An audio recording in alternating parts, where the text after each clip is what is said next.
ఇదిగోండి వేగింది, కొంచెం ఇంగు వేసుకుంటాం.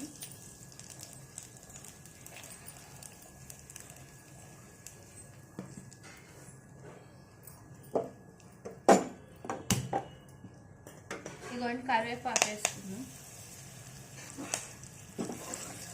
ఇక్కడే కొంచెం మనం ఇంగు వేసుకునే చోట కొంతమంది వెల్లుల్లిపాయ వేసుకోవచ్చు. నేను వెల్లుల్లిపాయ వాడట్లేదండి.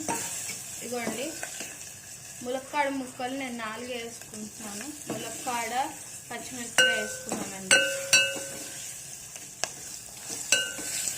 ఒకటే ములక్కాడ ఒకటే పచ్చిమిరపకాయ చీజ్ చేసుకొని వేసుకున్నా అండి.